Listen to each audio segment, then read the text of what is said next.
오늘 저한테 주어진 시간이 한 1시간 정도라고 말씀을 주셔서 이제 어떤 내용을 발표할까 하다가 제가 오랫동안 관심을 가져왔었던 도대체 지도가 왜 중요하고 특히 이제 IT 비즈니스에 있어서 지도가 갖고 있는 의미가 어떤 것들이고 또 그런 산업 쪽에서의 동향들이 어떻게 진행되고 있는지에 대한 내용을 한 10분에서 15분 정도 간단히 말씀을 드리고 제가 저희 연구실에서 저희 학생들과 같이 연구한 내용이 두 가지 큰 그림이 있는데 하나는 매핑에 대한 겁니다. 어떻게 지도를 빨리 정확하고 싸게 그리고 로버스트하게 만들 수 있는가에 대한 내용. 또 한 부분은 왜 데이터 사이언스라고 얘기하는데 이제 데이터 사이언스 중에서도 저는 공간 데이터 사이언스, 스페이셜 데이터 사이언스라고 표현되는 그러니까 데이터는 데이터인데 공간적인 성격을 갖고 있는 데이터를 갖고 분석하는 여러 가지 내용들을 저 현 내용들을 설명을 드리도록 하겠습니다. 먼저 첫 번째 내용은 왜 지도가 중요한지 IT 비즈니스라고 얘기해도 좋겠고 더 큰 담론 수준에선 Smart and Connected Future World라고 이제 표현을 하는데 미래 사회에 있어서 왜 지도가 중요한지 특히 비즈니스 측면에서 왜 중요한지에 대해서 이제 설명을 드리고자 합니다. 그래서 이제 개인적인 제 경험과 그다음 요즘 한참 화두가 되는 4차 산업혁명 미래 사회 키워드가 뭔지에 대해서 아주 간략하게 워낙 많은 사람들이 얘기해서 여기에 대해서 아주 간략하게 제 얘기를 말씀드리고 그런 상황에서 왜 지도가 중요한지 이런 상황에서 코어 컴페턴스 그러니까 핵심 역량이 뭘지 네이버 앱스 네이버를 위한 팁 이거는 나중에 끝나고 나서 말씀드리겠습니다.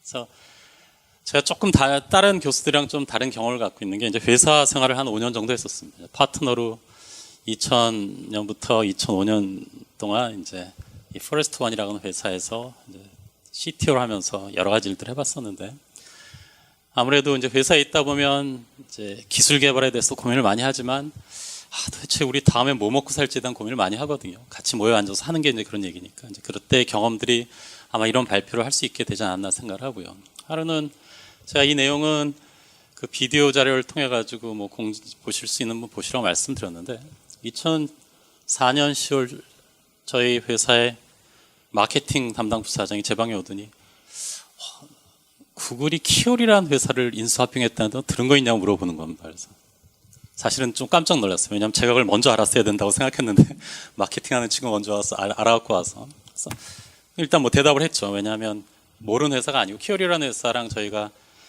그 몬타나 주정부 그 프로젝트 그러니까 조그만 스타트업 컴퍼니 입장에서는 일단 회사를 굴려갈 캐시플로우가 굉장히 중요하기 때문에 GIS 사업, IS 사업 닥치는 대로 막 했습니다.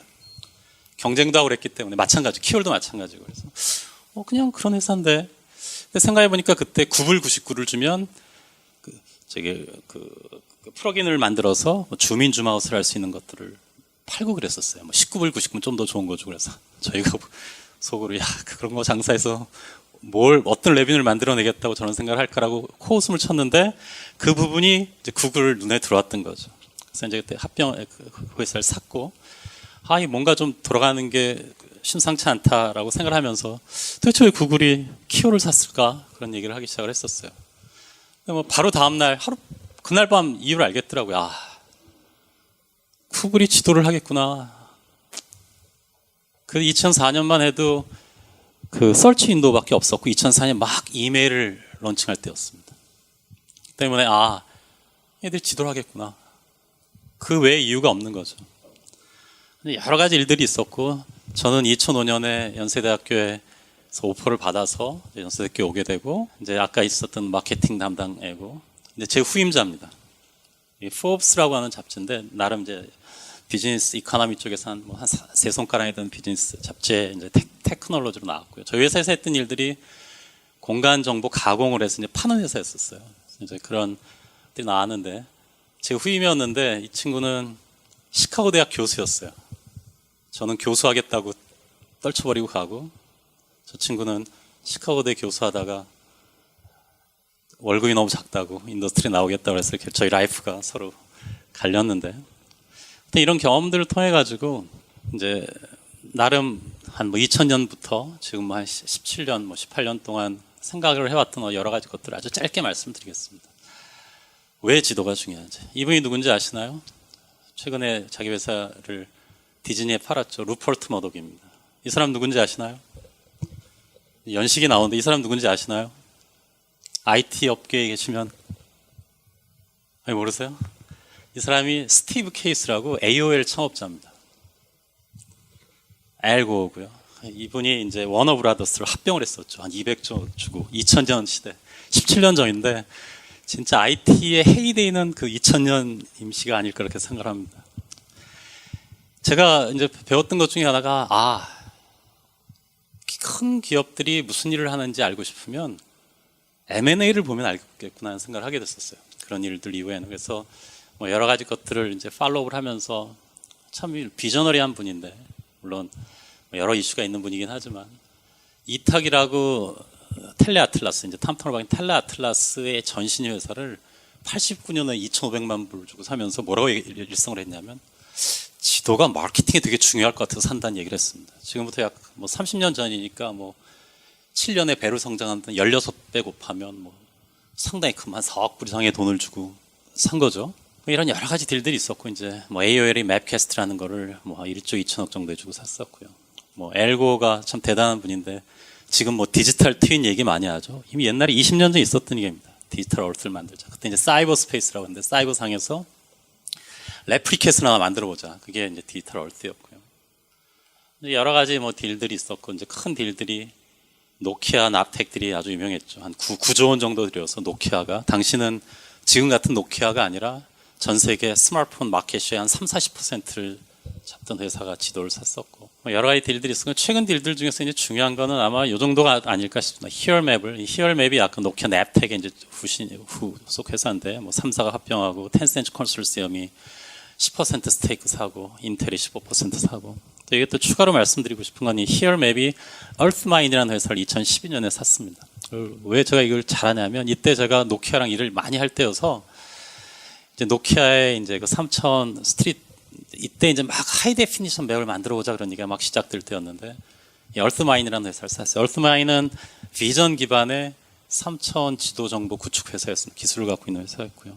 어떤 상징적인 의미가 있는 것 같아서, 제가 이제 한국에 와서 2008년에 뭐 2007년 8년 이제 글들을 좀 쓰기 시작했는데, 전면이 다 제 글인데요. 이런 생각이 들더라고요. 2004년에 이제 텔레아틀라스는 지도회사의 3위에 해당하는 회사가, 그러니까 2위 회사는 회사가 GDT라고 이제 2위를 다투던 GDT라는 회사를 1억 달러 인수를 했던 기억이 나거든요. 이때 만약에 GDT를 혹시라도 여기 이제 뭐 인터넷 포털 업체가 껍데기만 나오는 인터넷 업체를 비슷한 가격에 인수했다고 그러는데요. 이거 뭔지 혹시 아시나요? 2004년에 어떤 회사가 어떤 회사를 1억 불에 주고 산지 혹시 아시나요?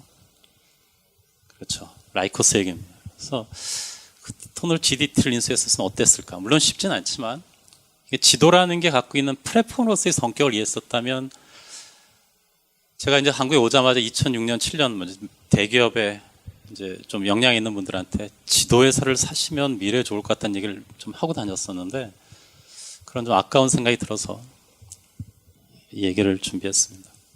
왜 이 얘기를 하냐면, 지금 또 나중에 지금 드리고 싶은 말씀을, 그러니까 이런 과거의 어떤 그 크레덴셜을 기준으로 해서 긍정적으로 고려해 주셨으면 해서 말씀을 드리고요.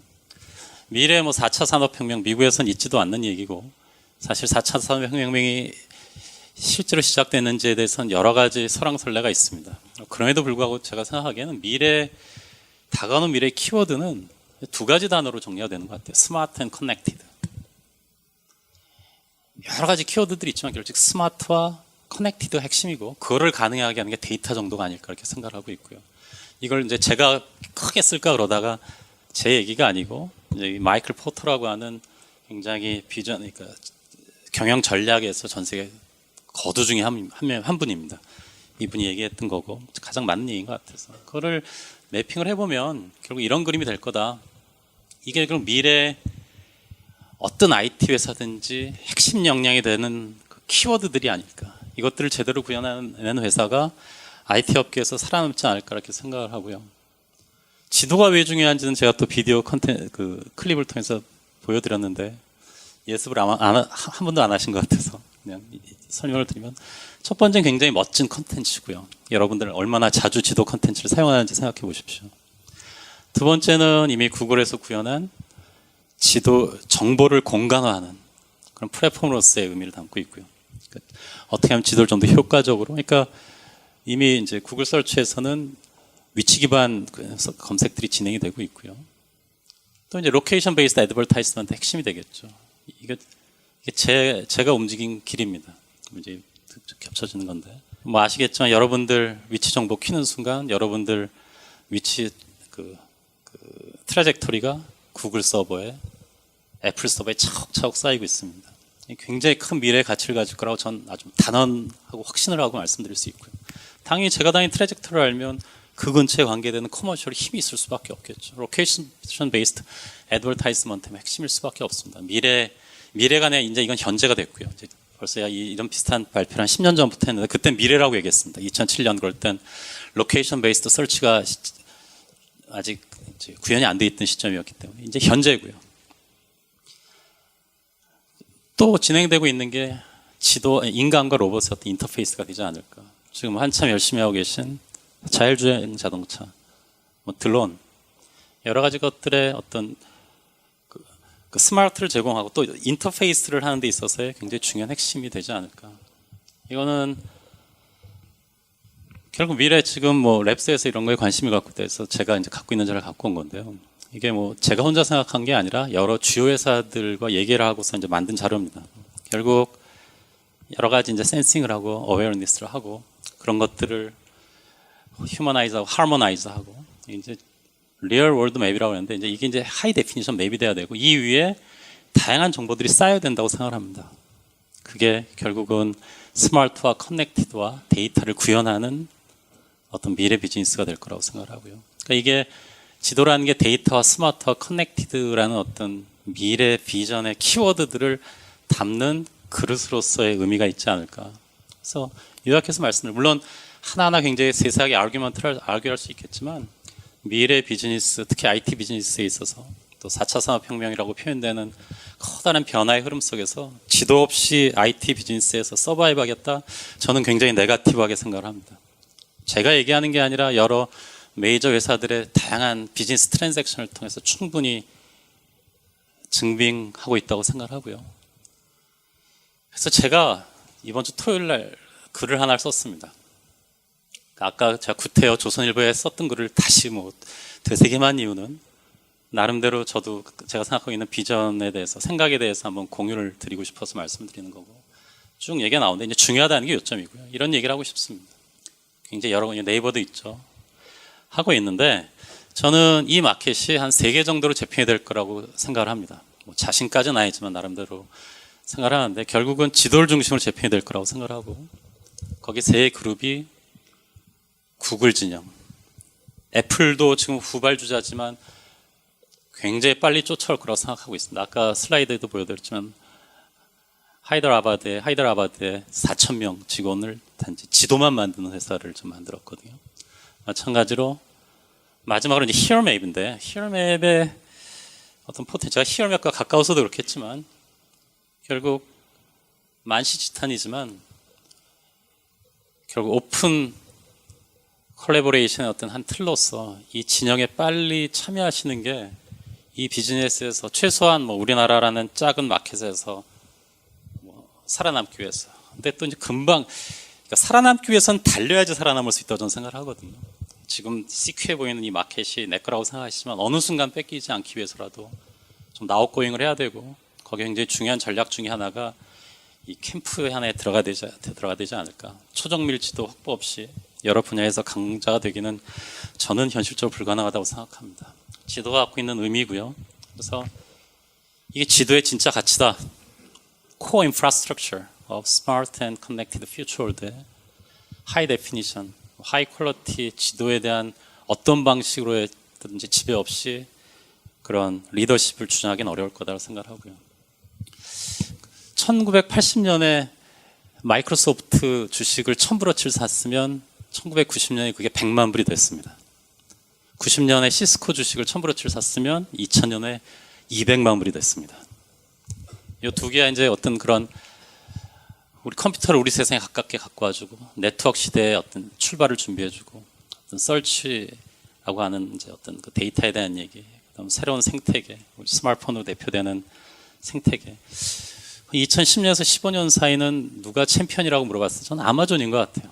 실물 세상과 그 인터넷 세상을 진짜 제대로 연결해주는 팀이 됐던 것 같고, 2015년에서 2020년에 시간이 지났을 때 그때 챔피언, 우리 세상을 바꾼 회사가 어디였다고 얘기할지 아직은 잘 모르겠는데, 어떤 방식으로든지 이 회사는 좀 전에 말씀드렸던 스마트와 커넥티드와 데이터 기반과 그것들 지도 위에서 어떤 방식으로 구현할 거라고 저는 생각합니다.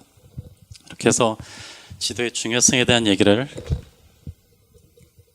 간략하게 15분이 좀 넘게 걸렸는데 설명을 드렸고요. 다음은 제가 해오는 두 가지 연구 주제 중에 하나인 매핑 사이언스에 대한 얘기, 지도를 만드는 부분에 대한 얘기입니다. 제가 뭐 지도를 만든다고 해서 뭐 지도 전부를 만드는 건 아니고, 나름대로 이제 경험에 기반해서 좀 하는 것들을, 제가 하는 영어가 이렇게 두 가지입니다. 저희 연구실 이름이 Spatial Computing for Sustainable Infrastructure. 제가 이제 건설 쪽에 있기 때문에 이런 이제 인프라스트럭처에 대한 얘기를 꼭 집어넣을 수밖에 없고요. 매핑 사이언스라는 부분과 스페셜 데이터 사이언스 두 가지를 하고 있습니다. 첫 번째는 이제 매핑 사이언스인데, 시스템과 모델 그리고 이제 컴퓨테이션 프레임워크를 이제 통합하는 그런 연구들을 진행을 하고 있고요. 물론 이제 이건 최근에 하는 연구, 이제 과거에는 제가 아까 말씀드렸던 것처럼 뭐 노키아와 이제 2011년, 12년 때 같이 여러 가지를 했는데, 그때는 뭐 여러 가지 데이터 프로세싱에서 어떻게 하면 지도를 빨리 만들지 그런 일들을 많이 했었습니다. 이 시스템 캘리브레이션이 중요한 이슈거든요.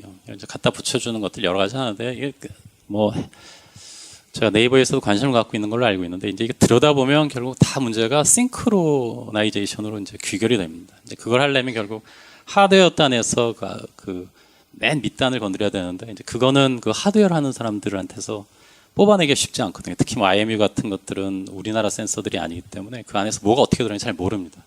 그렇기 때문에 이런 것도 쉽지 않죠. 기본적인 뭐 보호 사이트라든지 그런 것들은 얼마든지 할 수 있어서 하고 있고, 그다음 뭐 센서들 어떻게 붙일 때 최적일지에 대한 이제 고민들, 뭐 요즘 너무 많이 하는 슬램에 대한 거, 이건 아직 진행을 못했는데, 이제 액티브 스캐닝에 대해서 요즘 관심이 있어서 저희 이제 박사과정 학생이 하나 하는데, 이제 물론 이제 이런 실내 공간도 그렇지만 이제 높은 수준의 이제 공간 정보, 특히 건설 같은데 이제 활용될 수 있는 그런 3천 정보를 구축하다 보면 제일 어려운 분들이 폐색 지역이거든요. 이제 그런 것들을 어떻게 액티브하게 센싱하고 찾아내는지에 대한 연구, 이제 엘리멘터리 모델링, 어떻게 하면 뭐 이런 실내 공간이 있다면 가장 빨리 정보를 그 중요한 엘리먼트를 뽑아내는 것들에 대한 거, 볼루메트리라고 하는데 뭐 토폴로지 같은 것들까지 만들어내는 부분들. 그다음에 이제 마지막으로는 뭐 BIM과 연결, 뭐 빌딩 인포메이션 시스템 그런 쪽에 이제 이런 수요가 이제 건설 쪽에서 많아지기 때문에 이제 이런 쪽에 연구를 하고 있습니다. 마지막으로는 어떻게 하면 이런 이제 포인트 크라우드를 사용해 보시면 아시겠지만 데이터가 정말 무지막지하게 쓸데없이 큽니다. 쓸데없이. 제가 강하게 표현드는데 쓸데없이. 근데 그렇다고 해서 버리긴 아깝고요.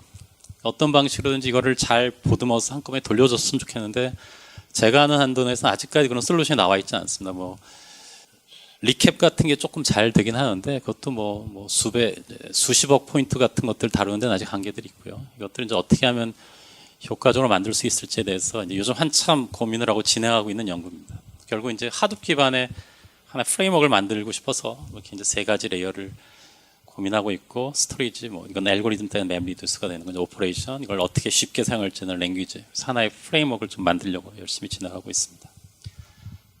이게 이제 전체 제가 진행하는 연구고, 물론 제가 이 연구하기 전에 뭐 리모트 센싱, 그러니까 컴셋 같은 거 캘리브레이션도 좀 해봤었고요. 여러 가지 이제 센서 캘리브레이션이나 뭐 여러 가지 것들을 해봤는데, 요즘은 주로 집중하는 게 이제 인도에 대한 부분들입니다. 이것들 처음부터 끝까지 제가 모든 분야에서 가장 잘할 수는 없지만, 그래도 제가 자신 있게 말씀드릴 수 있는 건 맨 처음부터 맨 끝까지 다 모든 기술들에 대해서 조금이라도 터치해본 사람은 제가 아닐까라는 생각이 들고요. 이제 그런 부분에서 이런 컴포넌트들을 조금씩 개선해 나가고 있고, 요즘 제가 제일 관심 있는 부분들은 이 부분입니다. 이걸 좀 매시브하니까 하드웨어에다 올려가지고 심리스하게 사용해보고 싶은데, 아직까지 이런 솔루션은 저희가 파악한 상황에서 나와 있지가 않아서 이런 걸 좀 해보고 싶어서 하고 있고, 뭐 캘리브레이션, 뭐 보호 사이트 캘리브레이션에 대한 것들이고요. 뭐 이제 제가 주어진 시간이 20분밖에, 이 슬라이드에서 20분밖에 없으니까 그냥 슬라이드만 쭉쭉 보여드리고 혹시 이 장표에서 가장 지금 챌린지가 뭔지 설명 좀 해주시죠. 뭐 하나하나가 다 챌린지긴 하죠. 그러니까 캘리브레이션도 사실 굉장히 어렵습니다. 근데 제가 이제 뭐 얘기하면서 제가 쭉 발표하면서 챌린지를 말씀을 드릴까요? 제가 여기서 좀 미리 하는 것보단 발표하면서 말씀드리겠습니다. 각 모듈 끝날 때마다 여기서 챌린지가 뭔지에 대해서. 뭐 캘리브레이션 보호 사이트 같은 거 뭐 쉽게 잘 할 수 있습니다. 이거 뭐 복잡해 보이고 뭐 식도 여러 개 나오고 뭐 이게 이제 캘리브레이션 하다 보면 이제 코릴레이션에 많은 변수들 조정이 잘 안 되거든요. 이제 그런 것들 조정하는 거에 대한 여러 가지 뭐 레귤레이션 방법들이라든지 하여튼 뭐 하면은 잘 훨씬 좋아집니다. 근데 이 캘리브레이션에서 가장 큰 챌린지는 뭐냐면 아까 모두에도 말씀드렸던 것처럼 싱크로나이제이션입니다. 싱크로나이제이션. 뭐 10년 전에 이미 다 알고 있었던 문제들이고요. 특히 이제 IMU 센서 같은 것들도 굉장히 중요한데 얘네들이 이 안에서 어떻게 그러니까 시그널을 주는데 가까 속도를 재서 주는데 얘네들이 어떻게 측정돼서 어떤 시점에서 그게 측정됐는지를 갖다 제가 알 수가 없습니다. 근데 그걸 정확히 알아야지 어떤 방식으로 이제 동적 시스템에서 그 캘리브레이션을 할 수가 있는 건데 그 싱크로나이제이션이 이제 제일 어려운 부분이고 그것들을 해결하는 게 이제 너무 어려운 부분이고요. 뭐 센서 인티그레이션이라고 얘기를 했는데 뭐 센서 인티그레이션 저희가 뭐 이것도 좀 오래된 시스템이긴 하지만 뭐 이런 스캐너들을 이제 엮어가지고 이제 만들고 하는 부분들이고요. 근데 이거 역시 사실은 제일 이 뭐 센서 인티그레이션을 얘기했지만 이제 어떤 방식으로 뭘 함께 붙여줬을 때 최적의 솔루션이 나올지에 대한 얘기는 결국은 들여다보면 또 캘리브레이션 이슈와 관계가 됩니다. 캘리브레이션 이슈와 그런 부분들이 근데 아까 모두에도 말씀드린 바와 같이 이제 캘리브레이션을 가다 보면 결국 문제가 뭐냐면 하드웨어에서 얘네들을 어떻게 메저먼트하고 어떤 시점에서 측정이 되는지를 갖다 저희가 정보를 알아야 되는데 아까 말씀드렸다시피 우리가 뭐 라이다 센서를 우리가 직접 만드는 것도 아니고 뭐 IMU는 말할 것도 없고 그래서 그 안에 정보를 들여다볼 수 없는 게 가장 큰 한계고 어려운 부분들입니다. 물론 그게 없어도 웬만큼은 나옵니다. 뭐 저희 경험으로는 뭐 몇십 센치 정도는 뭐 큰 문제 없이 뭐 다 계산이 돼서 나오고 또 이제 그거를 해결할 수 있는 방법으로는 특히 이제 좀 히어맵에서 열심히 하고 있는 건데 결국은 데이터가 해결을 해줍니다. 데이터가 무슨 얘기냐면 여러 번 찍으면 바이어스들만 잘 제거해 놓으면 굉장히 정확하게 신뢰할 수 있는 수준의 자료들이 구축이 됩니다. 결국은 그래서 이제 캘리브레이션을 더 할 수 없다면 그런 좀 더 많은 데이터를 해결할 수가 있다고 생각이 되고요. 뭐 슬램도 이제 저희가 뭐 잘 아시겠지만 UFK 언센티드 칼만 필터도 써보고 뭐 이제 뭐 저희 뭐 언센티드 칼만 필터로 만들어서 했더니 뭐 한 6cm 정도의 정밀도를 갖고 웬만한 시스템 모델들이 구축이 되더라. 그다음 뭐 요즘 한참 쓰고 있는 뭐 그래프 베이스드 슬램도 저희가 이제 구현을 해서 보니까 뭐 상당히 이제 잘 나오더라. 그 정도까지는 이제 보여드릴 수가 있는데 이제 슬램 쪽에서의 가장 큰 이제 어려움이라고 생각한다면 이제 저는 이제 슬램 그 자체는 이미 어떤 슬램 그 하나만 갖고는 리서치가 어느 정도 이제 정리가 되어져 가는 단계라고 생각을 합니다. 결국 슬램뿐만 아니라 이제 요즘 뭐 이미지 기반의 슬램이라든지 여러 가지 센서들을 섞어서 어떻게 하면 단지 지오메트리뿐만 아니라 뭐 컨텍스트 또 여러 가지 정보들을 동적으로 좀 더 정확하게 또 정확도를 향상시키면서 만드느냐가 그나마 좀 남은 리서치 컴포넌트가 아닐까 생각이 되고요. 그다음 이제 뭐 지오메트릭 모델 이제 뭐 또 한 가지 말씀드리면 이제 슬램 쪽에서 또 키워드가 뭐냐면 결국 이제 어소시에이션이라고 얘기를 하는 건데요. 뭐 그건 이제 비전 같은 걸 섞어가 좀 더 정확하게 만들 수는 있겠지만 이제 슬램도 이제 컨티뉴어스하게 매핑을 하는 거기 때문에 내가 이전 스테이지에서 다음 스테이지에서 어디에 같은 점을 찍었는지를 갖다가 빨리 정확하게 찾아내는 게 정밀도, 정확도를 향상시키는데 이제 굉장히 중요한 컴포넌트 중에 하나입니다. 그런 것들을 어떻게 좀 더 로버스트하게 리얼타임에 가깝게 결국 매핑은 제가 이제 우리 학생들에게 매핑에 대한 얘기를 할 때 키워드가 4가지다라고 설명을 해줍니다. 첫 번째는 우리가 다 알고 있는 정확성. 두 번째는 제가 이제 페어 룰이라고 하는데 첫 번째 fast, fast. 어떻게 하면 좀 더 빨리 매핑을 완성을 할지. 두 번째는 accuracy. 어떻게 하면 좀 더 정확하게 할지. R은 뭐냐면 많은 경우에 이런 상황이 발생하지는 않지만 로버스트하게 매핑을 해야 될 경우들이 있습니다. 이 얘기는 이제 데이터가 좀 스파르스한 데라든지 그럴 때 어떻게 하면 아이디어하지 않은 상황에서도 로버스트한 결과를 만들어낼 수 있을지. 네 번째는 이코노미컬한 겁니다. 타임과 뭐 패스트와 관계가 있을 수 있지만 뭐 좀 싼 센서 갖고 할 수 있다면 또 관계가 될 수 있고 서로가 뭐 오토고널한 인덱스는 아니지만 이 네 가지 것들을 갖다 향상시키는 게 이 매핑 사이언스 엔지니어링의 매핑 사이언스 혹은 엔지니어링의 키 퍼포먼스 인덱스가 되겠죠. 다음 이제 엘리멘터리 모델링인데 이제 실내 공간 매핑을 하다 보면 이제 다양한 모델링들을 이제 해야 되는 경우 상황들이 발생이 되고요. 이게 이제 저희 공학관 자료인데 처음 이게 이 연구를 한 2012년에 시작할 때는 10년 정도 시작할 때는 어떻게 하면 남들보다 좀 싸게 빨리 만들 수 있지에 대해서는 고민을 해봤습니다. 그러니까 아마 뭐 매핑들 많이 해보신 경험들이 있겠지만 논문에서 얘기하는 풀 오토메이션이라는 건 세상에 없습니다. 지도에 대해서 뭐 애플이 마이크로소프트들이 뭐 나름 내부적인 엄청난 솔루션을 갖고 있다고 선전하고 자랑하지만 결국은 인도에 파이프라인 만들어서 4,000명, 5,000명이 에디팅하고 계산하고 QA, QC하는 게 매핑 사이언스의 매핑 부분 핵심이고요. 이제 그런 것들을 어떻게 좀 더 효과적으로 할 수 있을지에 대한 이제 연구들을 해보고 프로덕티비티를 올리기 위한 다양한 방식들에 대해서 제안을 했던 연구들입니다. 특히 이렇게 이제 비정형 매핑들을 어떻게 좀 더 정확하게 빨리 할 수 있을지에 대한 것들. 이제 그런 것들을 이제 좀 하다 보니까 이제 자신감들이 생겨서 이제 와이어프레임 모델링을 좀 더 자동화해서 하는 것들. 이게 이제 너무나 여러 가지 익셉셔널 케이스들이 있기 때문에 결국 이것들을 자동화한다는 건 익셉션 핸들링의 어떤 정교화가 이제 굉장히 중요한 이슈고요.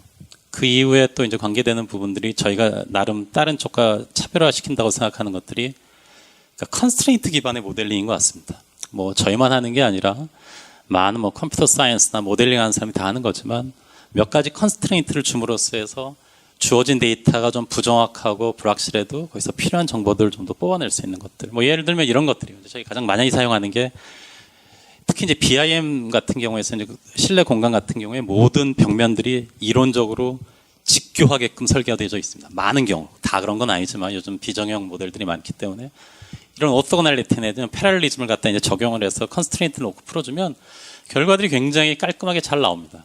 뭐 이제 이런 것들이 다 이제 컨스트레인트 집어넣어 필터링해서 뽑아내면 결국 이제 이렇게 깔끔하게 나오는 모델링이고 나중에 이렇게 나온 것들에 대해서 약간의 에디팅 정도를 통해 가지고 이제 계산을 이제 정확도 높은 이제 결과들을 만들어낼 수 있고 이제 그런 엘리멘트 모델링 한 결과들의 이제 정밀도 같은 것들 이제 측정을 해본 것들이고요.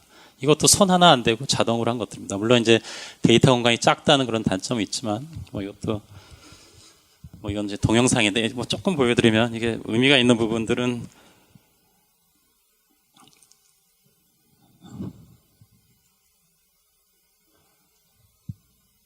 뭐 이렇게 이제 들여다보면 여기 이제 잘 안 맞지 않습니까? 근데 이제 이걸 갖다 이제 맞춰준 겁니다. 컨스트레인트 모델링을 통해 가지고 가장 최적으로 이제 이 자체는 포인트 클라우드가 안 맞는 부분임에도 불구하고 이제 아까 제공했던 몇 가지 컨스트레인트 조건을 집어넣음으로써 나름 최적의 이제 모델링을 만들어낼 수 있는 거죠. 뭐 이제 그것들의 이제 정확도 정밀도에 대해서 얘기를 하고 뭐 토폴로지컬 모델링은 이제 좀 더 확장된 지역들에 대해서 3차원 모델을 만들어내는 것들입니다. 여기 역시 이제 하다 보니까 익셉션들이 많기 때문에 이게 이제 제너릭한 솔루션까지 얘기할 수는 없겠지만 룸 세그멘테이션만 어느 정도 정확하게 되면 상당 부분 자동화될 수 있다는 것들을 저희가 이제 입증한 사례들입니다.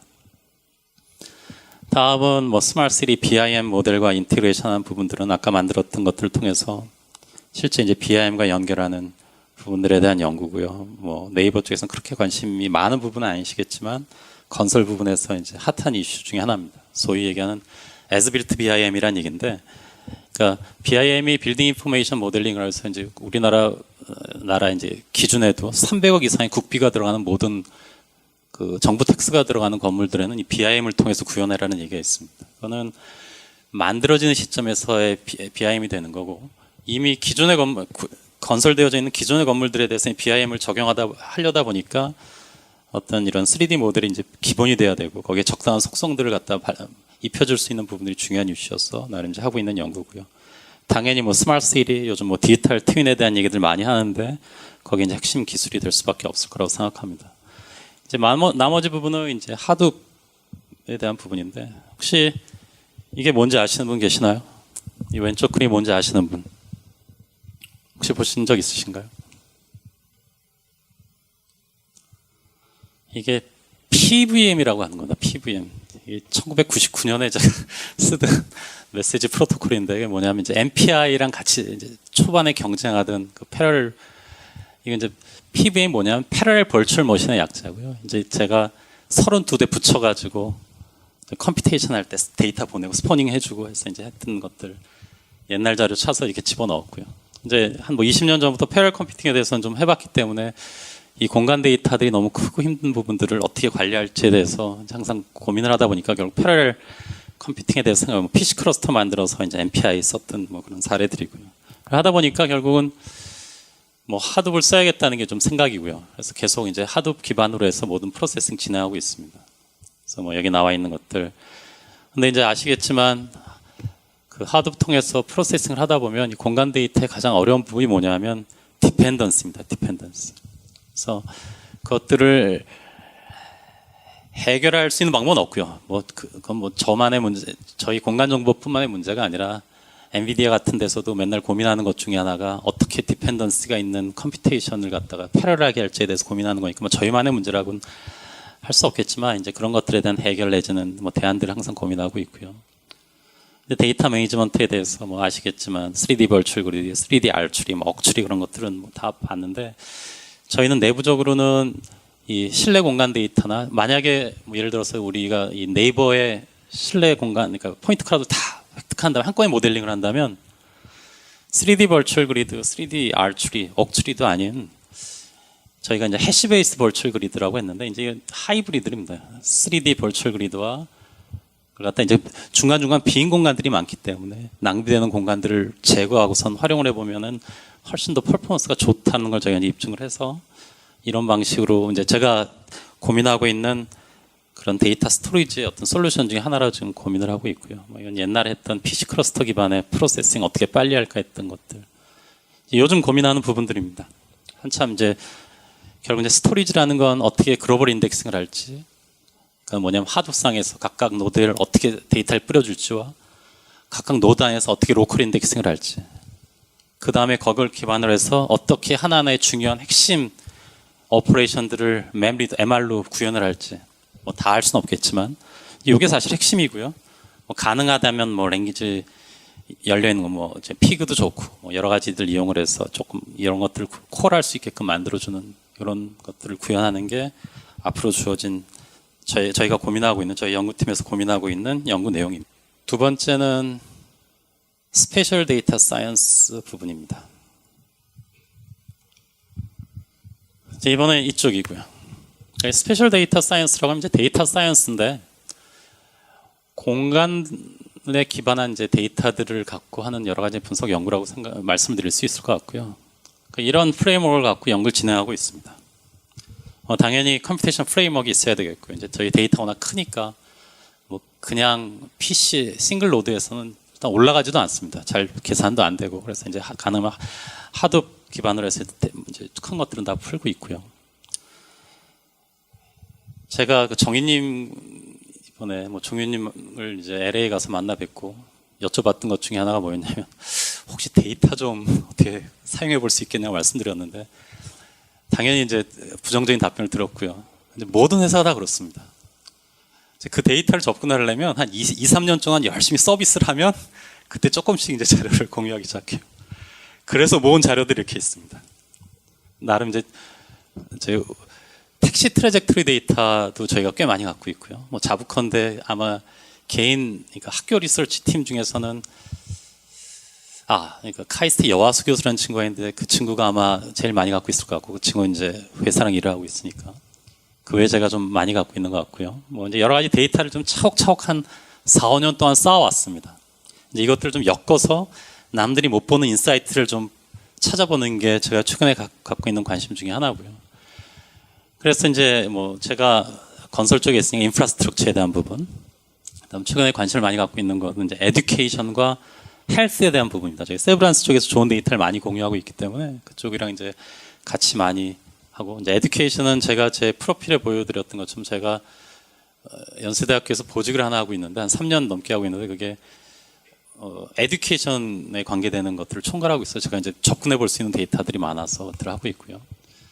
그다음 이제 뭐 팩터, 뭐 크롭 에스티메이션 이건 다 이제 리모트 센싱에 대한 것들이고요. 리모트 센싱 데이터들을 많이 다루는 이유는 제가 워낙 리모트 센싱을 많이 하기도 했었고 굉장히 가치 있는 데이터들을 많이 뽑아낼 수가 있습니다. 예를 들면 좀 이따 다시 설명을 드리겠지만 미국과 중국과 우리나라에 대한 한 15년치 기상 데이터를 다 갖고 있습니다.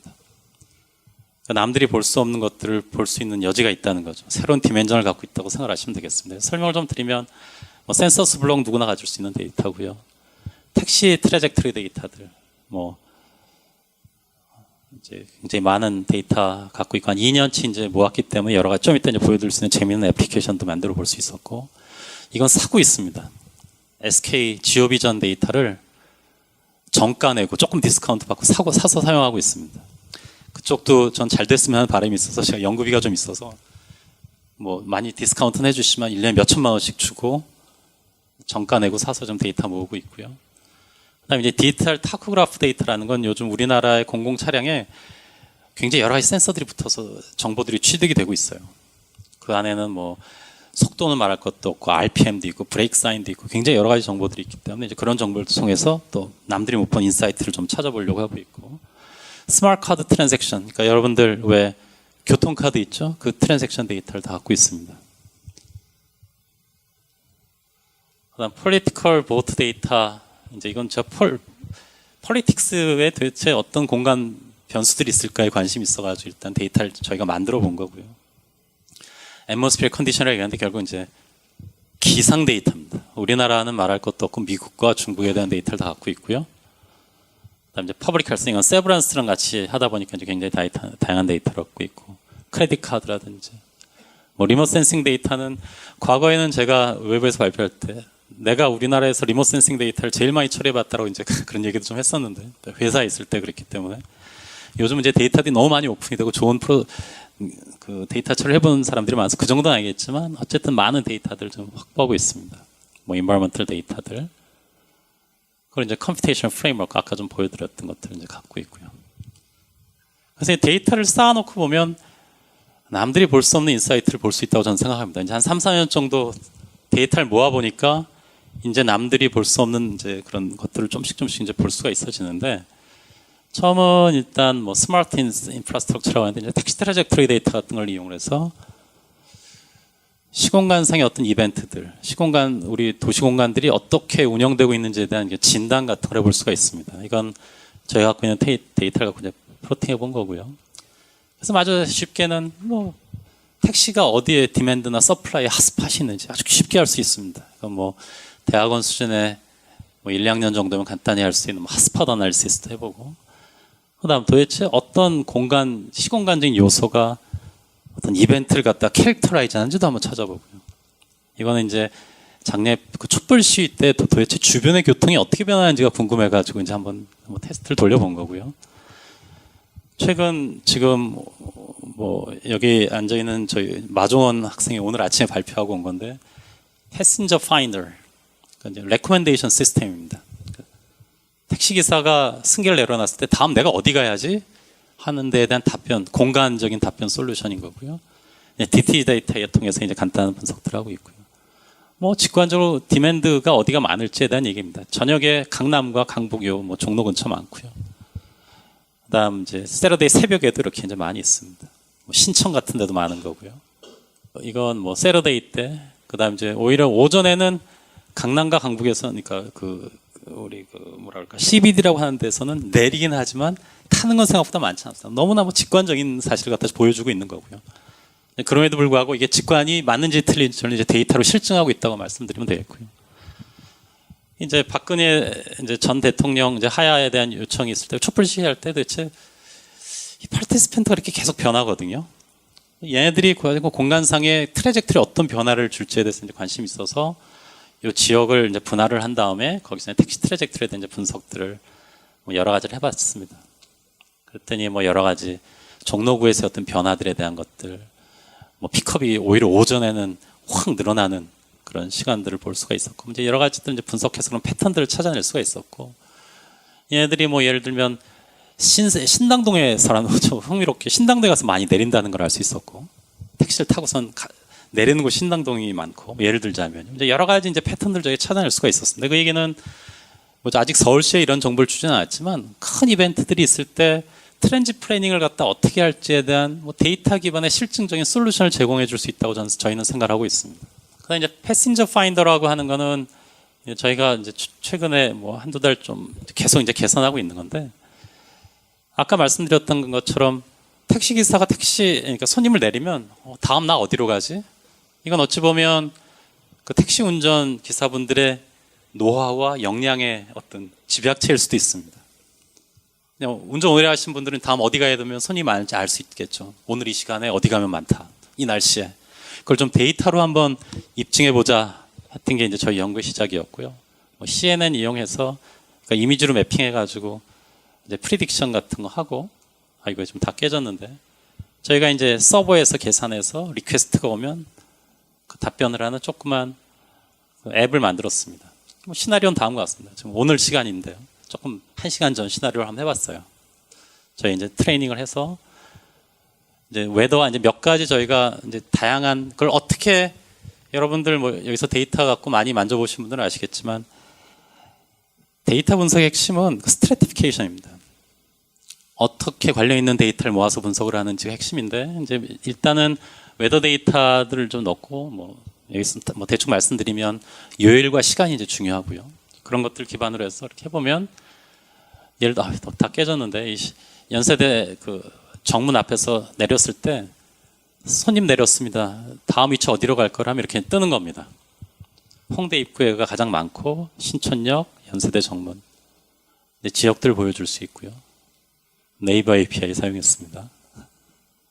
뭐 당연히 시간이 달라지면 이건 또 시나리오가 바뀌는데, 이게 아마 새벽 시간인 거죠. 이게 새벽 시간으로 뭐 1시 정도 됐을 때는 홍대 입구, 홍대 정문, 신촌역이지 학교 앞에는 사람들 별로 없습니다. 뭐 직관적으로도 그런데 데이터가 이렇게 설명을 해주고 있습니다. 이게 넓은 지역에 갔을 때 이제 더 좋은 결과들이 나오겠죠. 이런 것들을 보여줄 수 있고요. 뭐 이제 이거는 좀 더 데이터를 이제 좀 더 밀어보니까 상당히 정확한 수준으로 이제 물론 여기 이제 CNN만 보여드렸는데, 뭐 CNN만 그 에스티메이션 툴이 아니니까 이제 여러 가지 것들을 뭐 섞어서 사용도 해보고 다른 것들을 사용해보니까 이 데이터의 특성에 대한 이해를 가질 수가 있었고, 상대적으로 정확한 모델들이 어떤 특징을 가질 수 있는지에 대해서 찾아볼 수가 있었습니다. 그래서 계속 개선을 하고 있고, 뭐 실제 활용을 해볼 생각으로 준비하고 있습니다. 뭐 디지털 타코그래프 같은 것들은 이 데이터가 이제 매시브 하거든요. 이제 굉장히 큰 데이터들인데, 뭐 한 달치가 뭐 한 1테라 정도씩 되는데, 이런 걸 통해서 과연 어떤 지역에 어떤 식의 드라이빙 패턴이 있는지에 대한 뭐 간단한 분석 같은 것도 해볼 수 있죠. 뭐 쉽게는 1테라를 맵매칭하는 것도 사실 간단한 일은 아니거든요. 뭐 맵매칭이 뭔지 모르시는 분을 위해서 간단히 설명드리면, GPS 포인트는 네트워크에 올라가 있지 않습니다. 근데 걔네들 네트워크에도 올려줘야지 네트워크상에서 분석이 가능하기 때문에, 그래서 과연 어떤 지역에서 어떤 속도들이 나오는지, 그래서 아주 간단하게 버스 가장 빨리 달리는 지역이 어디, 가장 늦게 달리는 데가 어딘지, 택시들은 어떤지, 뭐 이런 것들은 아직 뭐 저희가 뭐 서울시 같은 데 리포트는 안 했는데, 나름 레귤레이션의 기반이 될 수 있을 거라고 생각합니다. 직관적으로도 알 수 있지만 거시적으로, 그러니까 공간 상황에서 어느 지역이 어떤 식의 드라이빙 패턴을 갖고 있는지에 대한 것들을 설명해 볼 수 있을 것 같고요. 뭐 정치 분석을 해봤더니 뭐 나이 많은 사람들이 많을수록 보수적이고, 남자 30대에서 40대가 많을수록 진보적이고, 뭐 이런 변수들을 뽑아낼 수 있었고요. 뭐 이제 여러 가지 뭐 당연한 얘기일 수도 있는 것들, 뭐 에듀케이션 레벨이 높을수록, 서울은 최소한 진보적입니다. 에듀케이션 레벨이 높을수록 피메일이 생각보다 이제 보수적인 부분들이 많고요.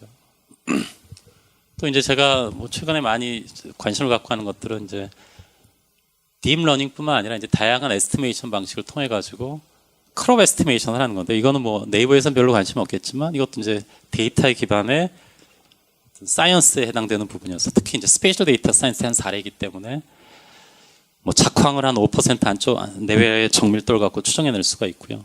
뭐 우리나라에 대한 부분, 미국에 대한 부분도 하고 있고, 뭐 중국에 대한 부분도 하고 있습니다. 이거는 뭐 그런 시장을 들어보셨는지 모르겠지만, 이제 코모도티 마켓에서는 올해 작황이 어떻게 될지 남들보다 빨리 알면 여러분들이 생각할 수 있는 수준보다 훨씬 큰 비즈니스가 될 수가 있습니다. 아까 그 뭐 크롭 프로핏이라고 해서 포브스에 났던 그 기술 자체가 그런 부분이었었고요, 사실은. 그러니까 인공위성 데이터, 기상 데이터, 공간 데이터들을 이용을 해서 남들보다 좀 더 빨리 올해 작황이 작년보다 좋을지 나쁠지를 알면 굉장히 좋은 이제 비즈니스 포지셔닝을 할 수가 있기 때문에 이제 그런 부분들을 뭐 제가 워낙 해왔던 부분들이어서 이제 계속 지속적으로 하고 있는데, 이제 이거에 부산물이 뭐였냐면 과거 15년, 뭐 15년 정도 되는 기상 데이터를 우리나라와 미국과 중국에 대해서 갖고 있다는 겁니다. 이런 정보들이 과연 어떻게 사람들의 비헤이비어에, 도시의 운영에 영향을 끼친지를 남들이 볼 수 없는 부분을 볼 수 있다고 생각을 하고요. 이제 이런 뭐 크롭, 이제 이 부분들입니다. 이제 웹을 만들었는데 뭐 이렇게 미국, 중국에 대한 데이터를 다 갖고 있고요. 퍼블릭 헬스에 대해서도 이제 세브란스랑 함께 24개의 병들에 대해서 공간적인 인자가 영향을 끼치는 병들과 그렇지 않은 병들 저희 구분해낼 수가 있었고, 또 이제 의외로 이제 재밌는 것들 중에 하나가 굉장히 사람들이 공간적인 분포에 관계가 있다고 생각한 아즈마, 천식이 저희가 분석한 바에서는 공간적으로 유의하지 않은 병으로 도출이 됐는데, 이거는 그런 쪽에 대해서 공부를 해보신 분들이 계실런지 모르겠지만 이거는 결국 스케일 이슈입니다. 스케일 이슈. 아마 좀 더 메조 스케일, 마이크로 스케일로 들어가서 환경 인자를 뽑아왔었으면 아마 천식이 어떤 부분보다 더 강력한 공간적인 인자를 갖는다는 건 입증이 될 수가 있을 거라고 생각하고, 저희가 갖고 있었던 분석은 유닛 자체가 230개 시군구였기 때문에 그런 부분들이 공간적으로 잘 안 나왔다고 생각을 합니다. 여기 이제 뭐 재밌는 것들 뭐 몇 가지 말씀드리면, 저희가 특히 이제 하이퍼텐션, 고혈압, 스트로크, 그다음